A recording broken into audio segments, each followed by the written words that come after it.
What's going on, guys? Thank you so much for tuning in to another episode. I'm your host, Alexa, and in today's Walking Manifestator episode, we're going to be talking about 10 essential things that I wish I knew back when I first started my journey as an entrepreneur. These tips that we're going to be talking about are also practical tools that you can incorporate in your journey, even if you're still not taking the steps to become an entrepreneur, but maybe it's something you've had in the back of your mind. Maybe you've been thinking of quitting your job. Maybe you hate your boss and you've been already contemplating getting a better position for you. Whatever it might be, these are things that I wish I knew back when I first got started. And if you're new to Walking Manifestator, welcome. In this space, we talk about all the things that are geared to help us reclaim the power that we have always had, but we have forgotten through the stories that we have been conditioned through our growing up. So with that being said, grab a snack. If you're watching this on YouTube, let's get started. And if you're listening, then thank you so much for sticking around with us and getting started on today's journey with us.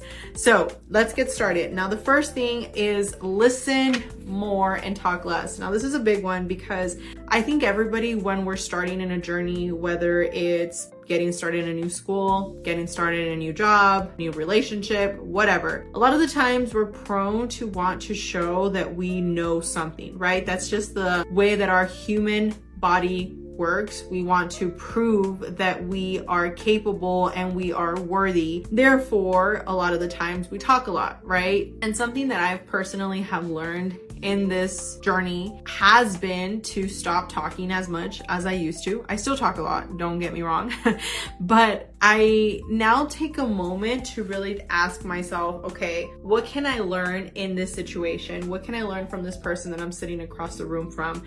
Instead of what can I show them that I know to try and make myself feel good when I walk out of this room, right? Because that's typically what would happen a lot of the times, especially when I first got started. When I would go to networking events, it would be about trying to prove, oh, this is how many sales I have, and oh, this is how many people I have assisted, and oh, this is when I hit my first 6 figures.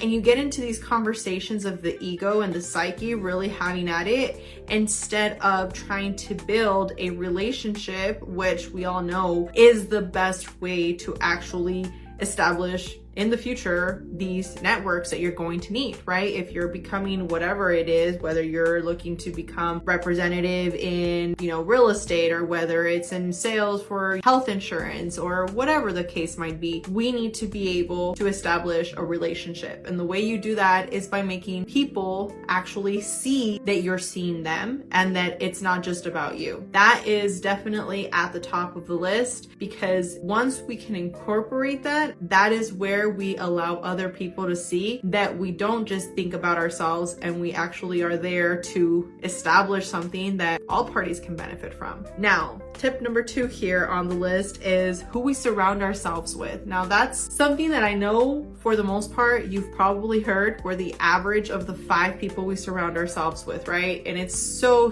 true. But this is further, right? When we're talking about who you surround yourself with matters. At least for myself, the way I see it is when I see somebody that is doing better than me, I actually look up to that person. Like if I see somebody in real estate that is doing better, or now that I've embarked in this new journey with Walking Manifestator coaching, and whenever I see somebody and they have, their mastermind and my mastermind had X amount, I'm like, oh man, I wish I had more.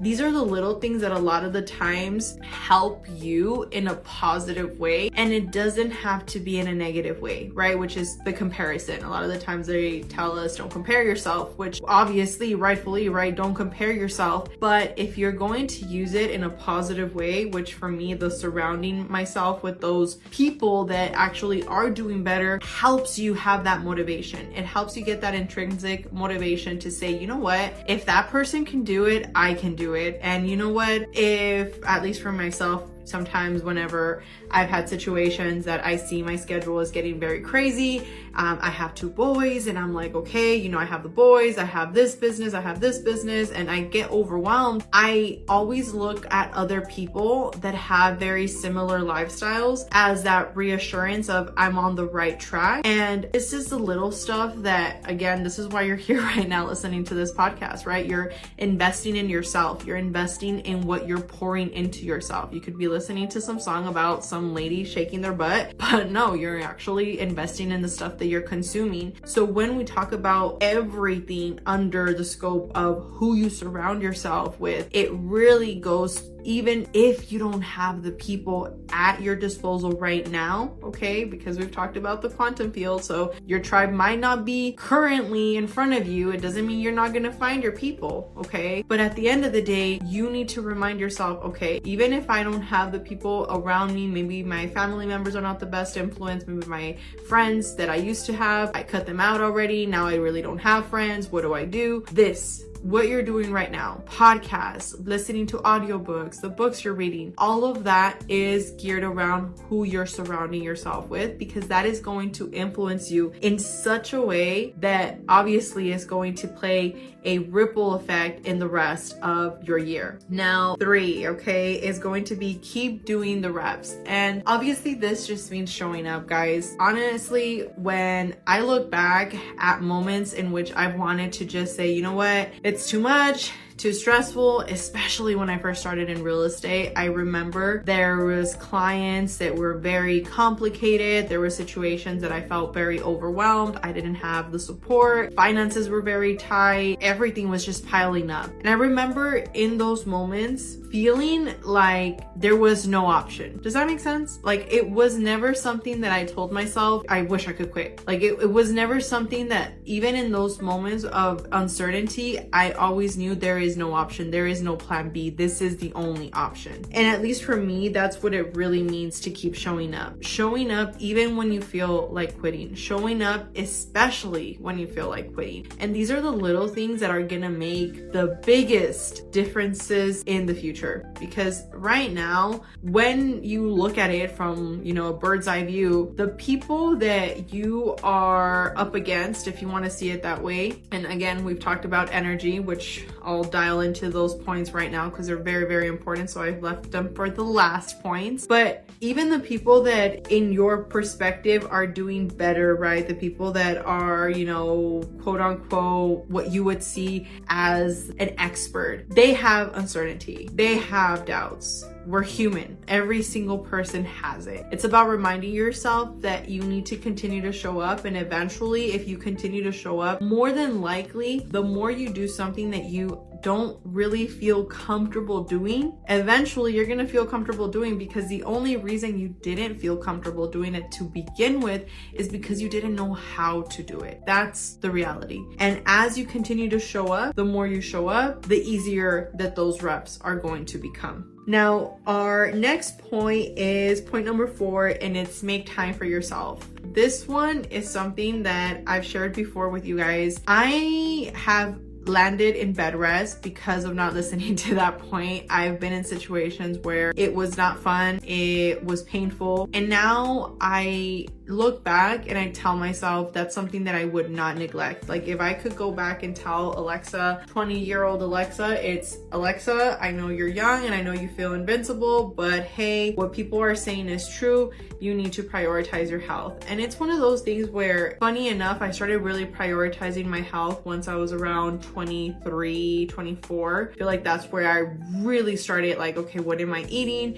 Workouts, what am I consuming? All that kind of stuff. But if I could really tell myself something about like the time that I'm taking to really prioritize myself, it's also the time that I take to do the hikes, to go out shooting, to go out and take time with my boys, to take time with my family, to take my grandmother, to go have lunch. Those things matter, guys. And I know that in this journey, especially when you're looking to become an entrepreneur, it's like you see these movies of like the Wolf of Wall Street or whichever other movie that you want to reference, just like the thrill of the rush and just go, go, go. And you feel like that's how it should be. Like go to sleep at 2 a.m. working and wake up at 6 a.m. working. But at least in my opinion, and at least on what's worked for me, and speaking from the experience that I have slowly but surely grasped from amazing individuals that I've read through books from and I've seen on podcasts, they all say the same thing. Balance is so essential. And if you don't take the time to prioritize yourself, none of the money that you make at the end of the day is going to benefit you in any way, shape, or form. Nothing that you do is going to help you. And at the end, I've seen it happen, and I know you've seen it too, that rich person that made the billions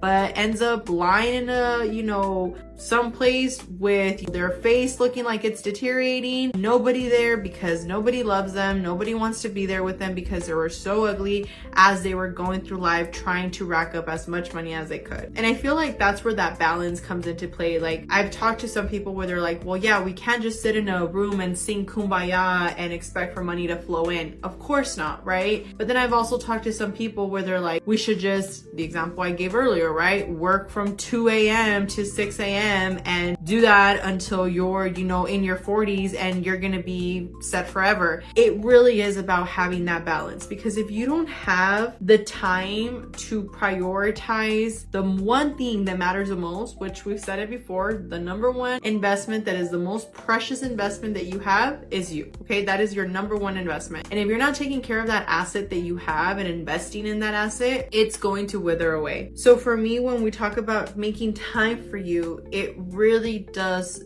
involve making time to pamper you and making time to love on you. And it's not just a one-time thing. It's not, oh, I'm gonna do it on Friday every single month. No, this is a every single day, okay? Because your brain gets tired, your body gets tired, and you're human. So naturally, when you're doing the same thing over and over and over again, you're not naturally seeing the results that you want to see. You're gonna get burnt out. And then you wonder why that one thing that you really thought was gonna work didn't work out. But in reality, it could have worked out, but it didn't because you gave up too soon, right? So really having that in mind in your journey as an entrepreneur is going to save you so much time. Now, the next one is 5, and it's going to be cut all the things that no longer serve you. I mean, it's plain and simple, but it is so impactful. You need to cut out all the people that do not serve you, all the things that do not serve you, all the activities that do not serve you, all the places that do not serve you. That bar that you keep going to, that person that you keep going to, that location that you keep traveling to, that you keep spending all your money at, whatever it is, you need to be the grown-up in your life and take accountability and remove the things that do not serve you. Take out the things that are taking from your life versus giving to your life. And I don't know where you're at in your journey. I'm 28, and when I look at myself, I'm like, wow, there's so much that I wish I understood when I was 18. If I could just go back and tell myself. And I don't regret, because I've had this question before, do you regret any of the decisions? I truthfully don't regret any of my decisions. I feel everything I've made as a decision has shaped me and molded me into who I am today. However, I do know that with the information I have now, I would be in a completely different place than I am if I would have given this information to my 21-year-old self, 18-year-old self. And wherever you are right now, because sometimes we get so stuck on that, and that's why I'm sharing it. Sometimes we get stuck on, oh my gosh, like there's already this other, 21-year-old that's a millionaire, or there's this other 25-year-old that's a billionaire, and oh my gosh, like whatever it is, right? Remember, we all have a story. My chapter is not your chapter. My journey is not your journey. And you have to remember, because if you're in this channel, you believe in manifesting, you believe in energy, you believe in what we attract, and we believe in working for it in alignment with the energy we're putting out. So therefore, you understand that it already exists, okay? So we already know that whatever it is that you're hoping to create in this 3D reality already exists. So I think that's very important to understand, because when we cut out all these things that no longer serve us, that no longer help us really grow and become the best version of ourselves, it also involves reminding ourselves everything that we are looking to manifest and we're looking to create and we're looking to attract already exists. We just don't see it in this reality yet, and it's in the quantum field. And this is stuff that we are going to, again, energetically align with. And this is going to lead into my next couple of points. So finding the new habits to really do for fun, okay? Because there's a difference, because this point number 6 is different from point number 7, because one is for fun and the other is more for your health. So let me explain. 6 would be more in terms of what are the new habits that you want to incorporate into your life that are going to help you feel fulfilled. And I want you to really distinguish it, okay? Because that was something that for the longest time I was like, well, I do have a habit, like I love going to the gym, like duh, like that's pretty fun. And like listening to it now, it's like, okay, like so that's not necessarily fun. Like you go to the gym to work out, yes, you go to the gym, but realistically you go for your health. Like that's why you're going. So it's a habit that you've created for your health. And for the longest time, that was like a justification for myself to say I do have something that I do for fun. So when you're putting this, list together for things that you should know, before going on this journey, or things that maybe you want to consider, keep in mind that the way your body performs has a lot to do with how you're taking care of your body. If you go up those stairs and you're out of breath and you feel like you're about to pass out, more than likely, once you get to your destination, you're not going to feel like doing whatever it was you're going to do. Whether it was read the book, whether it was finish the article, whether it was whatever, finish the Excel sheet. You need to remind yourself that there is a difference between the activities that you need to find for fun, which is important for you to have that time, but also for your health. And once you can incorporate these healthy habits into your routine, it is that much easier to continue to grow in your journey, because you're not neglecting anything. You're not trying to figure out, okay, how can I make this schedule work? You already have a schedule that works. You already know you make time to follow up with the appointments you had to do. You already know that you had time to follow up with the appointments you had for your kiddos. You knew you had to do the appointments with whatever you needed to finish and you had to submit, but you had the time that you needed in order for this to actually work, and still have time for you. And still have time for you to go and work out. And this is something that I talk a lot about in my coaching program, because a lot of people sometimes ask, like, Alexa, how is it possible? Like, how is it that you're a single mom and you basically do all the things that you do? And when they say that, at least from my perspective, when I get this question, I genuinely appreciate that they're being vulnerable enough to ask this question, because some people just think like, oh, she must think whatever, and I'm not gonna ask her. And when people actually ask me, it's something that for me, I feel like if more of us were inclined to actually share with each other the things that help us be better, we would be that much better as a community. But anyways, I always say it really does come down to the planning and to knowing that it is okay to neglect some things when needed. I know that when I'm recording this podcast right now, and I've said this in other podcasts, my little ones right now probably want to hang out with me. But hey, I'm okay with sacrificing an hour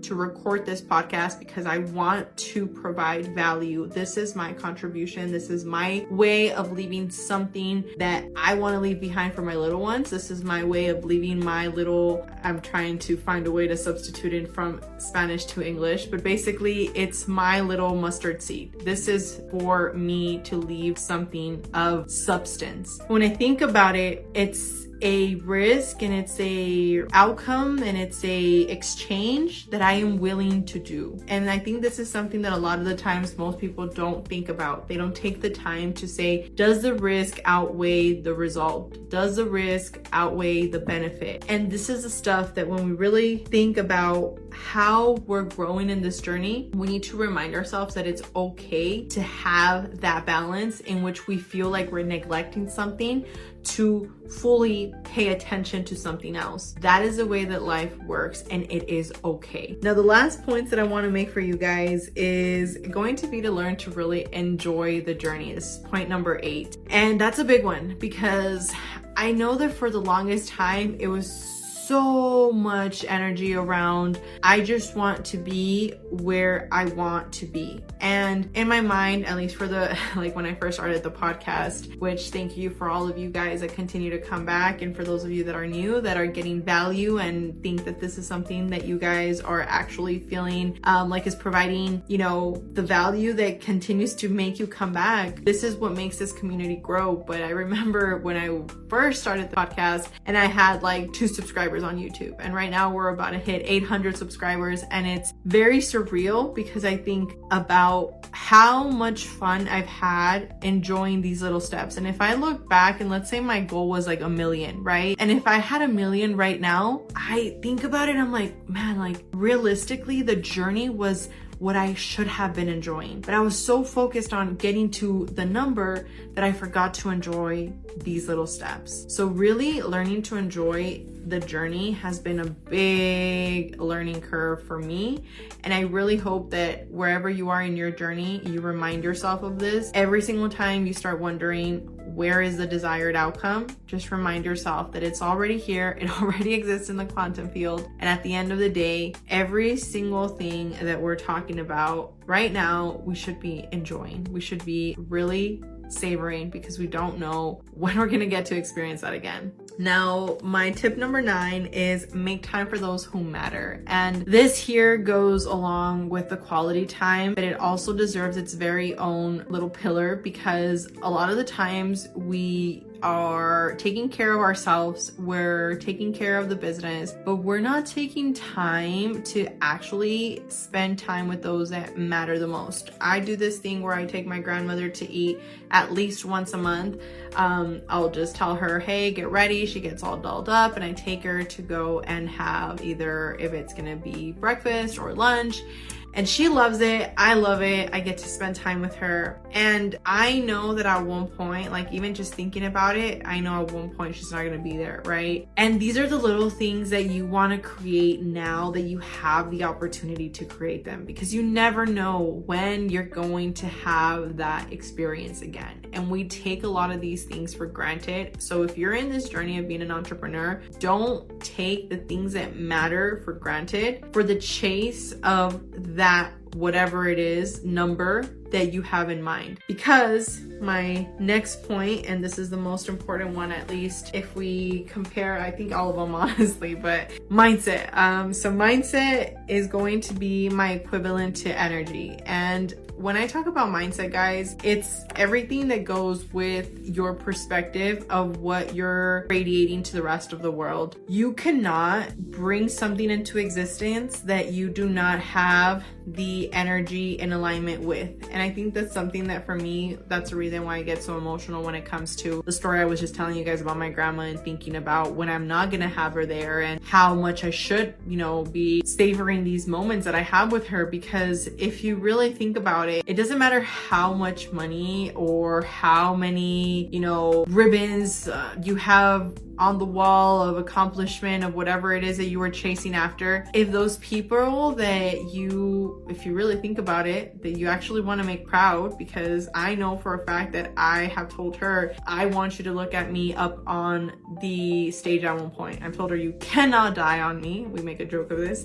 I tell her, do not die. You will not die until I am up on stage, and I'm going to give you a major shout out, and you're going to go up on stage. And she just laughs because she knows I'm crazy, and she knows that what I set my mind to, I'm going to achieve. And it's just so crazy to me, because I feel like the mindset is such a big component of everything we've talked about. You need to have the right mindset to understand that the energy you're giving to people matters. And when you greet somebody with love versus when you greet somebody with negative energy, it's going to impact your business. It's going to affect you. So if you're in this business and you are becoming an entrepreneur, or you're considering becoming an entrepreneur, really consider the attitude you have. You never know who is going to be on the other side of whatever transaction you're dealing with. I've had situations where people acted very, very rudely with agents when, let's say, I'll give you an example, when COVID hit, agents were ignoring us as buyers agents. I represent both sides, but in a lot of situations, once I had so many buyers coming in that wanted to buy houses, we were literally putting in offers, hoping somebody would accept an offer. I would literally call people, they would ignore our calls. And when we would text people to let them know, hey, you know, we have an offer, we want to make an offer for your property, the agents would basically just tell us, you know, that they had already other offers, or they would ignore us. And it's crazy because now we go back and those same agents that ignored my text messages are now messaging me and asking me for access for a property. That it's funny if you think back at it, because it looks really awkward for them in a situation where it's like, oh, I know I was being very rude and I know I ignored you, but hello, best friend, how are you doing today? So again, just be humble, right? And that mindset that you have, that approach that you have, is going to impact everything you're doing in your life. So with that being said, I want to thank you for hanging out with me for these couple of minutes and investing in yourself. Again, guys, this is all about you. And if you are interested in putting some of these practices to work, okay, we do have a free community in our school group. For those of you that are interested, can join. We have a ton of free resources. We have workbooks. We also have mastermind classes. So I hope to see some of you guys there. And if you are joining, I would love for you guys to comment something along the lines that tells us that you're from our YouTube community. That would be awesome. Or if you're from Spotify or Apple. With that, I want to wish you a wonderful rest of your weekend. And of course, I will talk to you guys on the next one.